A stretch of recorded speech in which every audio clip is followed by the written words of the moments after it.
सलाम, नमस्ते, सत श्री अकाल। मैं हूं रजा और आप देख रहे हैं रजाग्राफी का इंटरनेशनल प्राइम टाइम, जिसके अंदर दुनिया भर की बड़ी बड़ी खबरें हम आपको बताते हैं आसान जबान में। दोस्तों, इस इंटरनेशनल प्राइम टाइम की सबसे बड़ी खबर यह है कि पाकिस्तान में तुर्किश ड्रोन, कौन सा तुर्किश ड्रोन, वो भी चुपके से शामिल कर लिया गया। न जाने वो कब से है, लेकिन अब पाकिस्तान ने पूरी दुनिया को अपना वो तुर्किश ड्रोन दिखा दिया है। तुर्की का ये ड्रोन है बख्तियार TB2। ये वही ड्रोन है दोस्तों जिस ड्रोन ने आज़रबाईजान का साथ देते हुए आर्मीनिया को तबाह कर दिया था। बड़ी तबाही आर्मीनिया में मचाई और सिर्फ इसी ड्रोन के बलबूते पे आज़रबाईजान ने इतनी बड़ी जंग जीती। ये वही ड्रोन है जो इस वक्त रूस को गहरे जख्म दे रहा है, जिसका इस्तेमाल यूक्रेन की सेना कर रही है। यूक्रेन की सेना लगातार इसी ड्रोन का इस्तेमाल करते हुए बड़े बड़े रशियन टैंक्स को उड़ा रही है।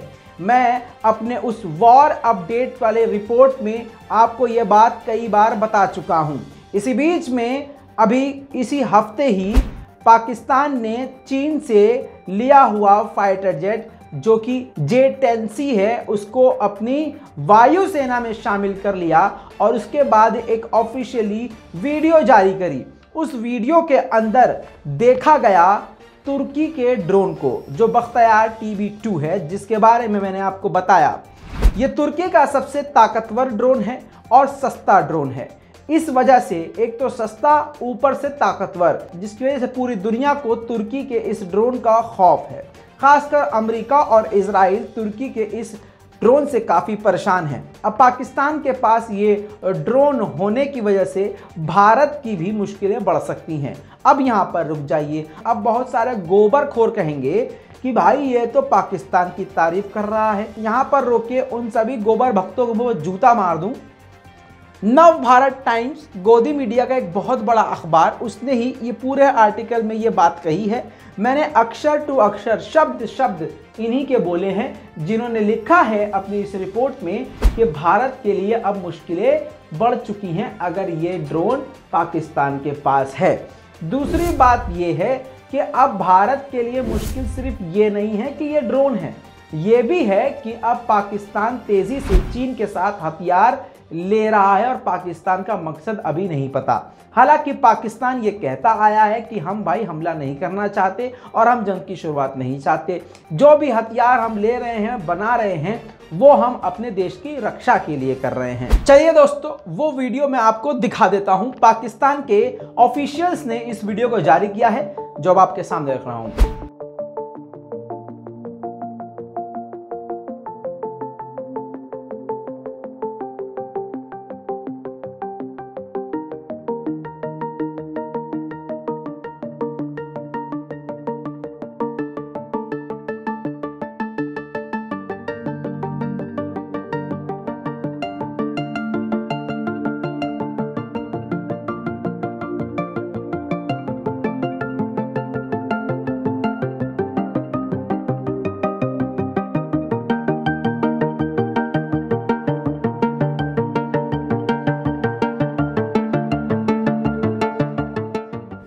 दोस्तों, इसी के साथ आपको एक और बड़ी खबर देता चलूं। सऊदी अरब की राजधानी रियाद में 3 ड्रोन यमन की तरफ से घुसे और वहां की ऑयल रिफाइनरी यानी ऑयल की फैक्ट्री पर बड़ा हमला कर दिया। आपको बता दूं कि सबसे बड़ी नाकामयाबी सऊदी अरब की ये रही कि अब कल तक तो बॉर्डर पर यमन हमले करता था, अब राजधानी के अंदर बड़ी आसानी से एयर डिफेंस सिस्टम को फेल करता हुआ ये ड्रोन इनका यमन का पहुंच रहा है और अब रियाद में भी यानी राजधानी में भी धमाके करके कामयाबी से वापस जा रहा है। आपको बता दूं कि इस हमले में कोई जान का नुकसान तो नहीं हुआ, लेकिन ऑयल रिफाइनरी को नुकसान पहुंचा है। अभी तक इसका कोई वीडियो और फोटो ऑफिशियली जारी नहीं किया गया है, लेकिन UAE यानी दुबई की तरफ से इसकी निंदा की गई है। और आपको बता दूं कि सऊदी अरब एक बार फिर से खतरे के निशान पर आ चुका है, क्योंकि यमन के निशाने पर अब सेंट्रल सऊदी अरब है, यानी अब राजधानी भी खतरे में है।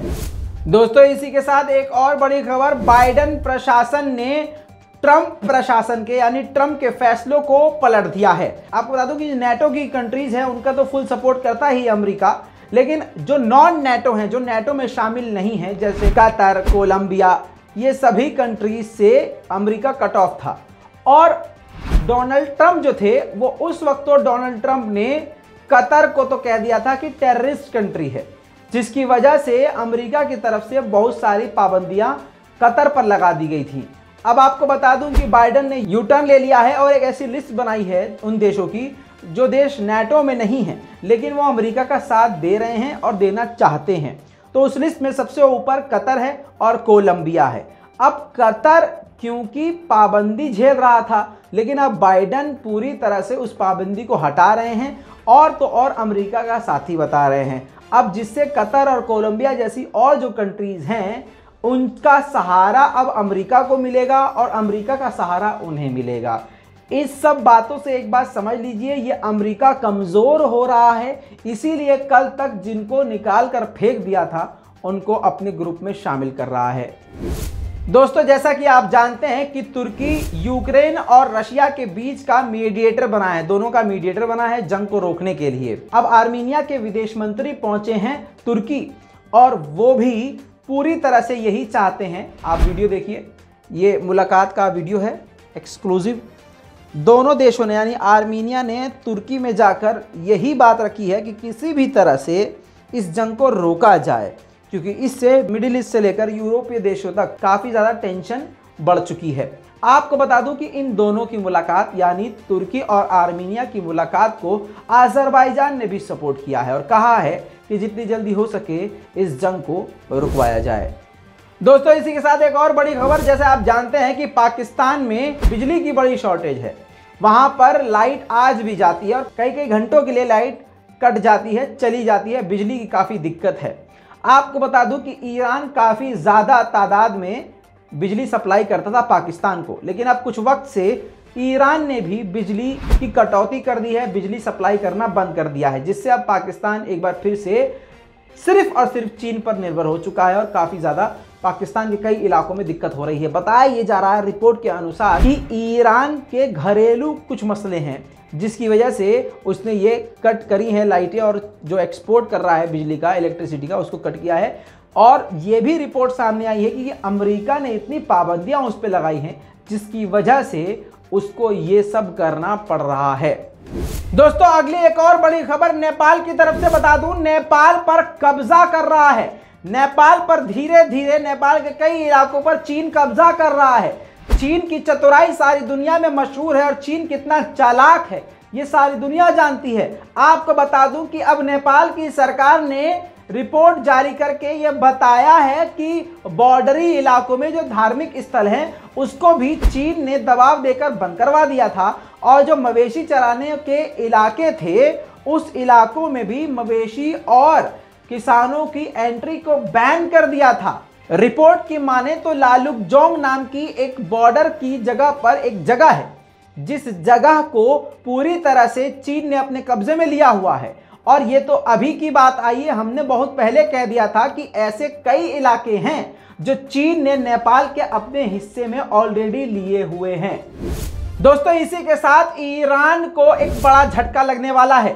आपको बता दूं कि न्यूक्लियर टॉक जो चल रही थी अब उसको रोकने की बात की जा रही है। ईयू ने यह प्रस्ताव रखा है कि जो ईरान से डील की बात चल रही है इसको कुछ दिन के लिए रोक देना चाहिए। दूसरी तरफ आपको बता दूं कि ये न्यूक्लियर टॉक जो ईरान की चल रही थी ये किसकी वजह से मुसीबत में आई है। आपको 4 दिन पहले मैंने अपडेट दिया था कि रूस ने डिमांड रखी है कि जो भी पाबंदी हम पे लगाई जा रही है वो लगाएं, हमें कोई दिक्कत नहीं है, लेकिन हम पर पाबंदी लगाने का असर हमारी जो दोस्ती, हमारा जो इंपोर्ट एक्सपोर्ट जो बिजनेस है वो ईरान के साथ खराब नहीं होना चाहिए। ये शर्त रखी थी रूस ने। रिपोर्ट आप देख लीजिए। रशिया की डिमांड की वजह से अब ईरान की न्यूक्लियर टॉक खतरे में पड़ चुकी है, गिर सकती है, तबाह हो सकती है। और अभी तक जब तक हम ये रिपोर्ट कर रहे हैं तब तक ये खबर हमारे पास आ ही चुकी है इनपुट्स के मुताबिक कि अब ये बातचीत रोकी जा चुकी है, जो कि ईरान के लिए सबसे बड़ी मुसीबत है। इतना ही नहीं, अभी आप खुद देख लीजिए, फ्रांस, यूके और जर्मनी ने सीधा सीधा कह दिया है कि रशिया की डिमांड की वजह से ईरान की जो न्यूक्लियर टॉक है वो पूरी तरह से फेल हो सकती है। दोस्तों, जैसा मैंने आपको शुरू में बता दिया कि सऊदी अरब पर यमन ने अटैक कर दिया है। अब यमन ने हमला करने के कई घंटे के बाद एक बड़ी धमकी दी है। उन्होंने कहा है कि यमन पर जो भी देश हमला करेगा हम उनके तेल के ठिकानों पर इसी तरह से हमले करते रहेंगे। दोस्तों, यमन की यह खतरनाक चेतावनी है जिस पर अब काफ़ी बवाल होने वाला है। दोस्तों, ये थी अब तक की सबसे बड़ी खबरें जो पूरी दुनिया से आपके सामने पेश कर दी हैं। अब इस पूरी रिपोर्ट पर आपकी क्या राय है, अपनी राय कमेंट में लिखिएगा। आज फिर आपको बता रहा हूं और कई दिन बताता रहूँगा। फिर से मेरे पास ये कुछ वीडियोस आई हैं कि जिन लोगों ने अपने चैनल पर रज़ाग्राफ़ी के नाम से बहुत पैसे मंगवाए हैं और लगातार बारकोड का इस्तेमाल करके वो मंगा रहे हैं। देखिए मेरे दोस्तों, कभी हम ये बात आपके सामने नहीं रखते। टीम हमारे पास भी है, खर्चे हमारे भी हैं, लेकिन ये बात हम नहीं रखते। लेकिन अगर कोई हमारे नाम से पैसे मांग रहा है तो हाथ जोड़ के ऐसा मत कीजिएगा। दूसरी बात ये कि हम उनका नाम, उनके चैनल का नाम इसलिए नहीं बता रहे क्योंकि हम सोचते हैं शायद बेचारा परेशान हो, लेकिन वो चीज़ें बहुत हो रही हैं। इसलिए आपकी जानकारी के लिए बता दूं कि हमारा बारकोड ये है, हमारा यूपीआई का बारकोड ये है। अगर आप इस पे भेजेंगे तो सिर्फ रज़ाग्राफ़ी के पास आएगा, डायरेक्ट मेरे पास आएगा। बाकी बेवकूफ़ मत बनिएगा। हर वीडियो के आखिर में, इस वीडियो को भी आखिर में, जितने भी वीडियोस आती हैं, जितनी भी रिपोर्ट्स होती हैं, सबसे आखिर में यूपीआई एड्रेस और बारकोड होता है जिस पे आप रज़ाग्राफ़ी को पे कर सकते हैं। लिहाजा रज़ाग्राफ़ी के नाम पे अगर कोई आपसे पैसे ले रहा है, कुछ भी कर रहा है, मत दीजिएगा, मत कीजिएगा। और जो लोग ये कर रहे हैं उनको चेतावनी है, भाई ऐसा मत करो, अपने नाम से करो जो करना है। आप खुद यूट्यूब पर हो तो आप खुद अपने दम पे कुछ करो। लोग अच्छे हैं, मदद करने वाले हैं। आप सच बोलोगे, लोग आपकी मदद करेंगे। बहरहाल इस रिपोर्ट को शेयर कीजिए। मैं हूं रज़ा और आप देख रहे हैं रज़ाग्राफ़ी। जय हिंद।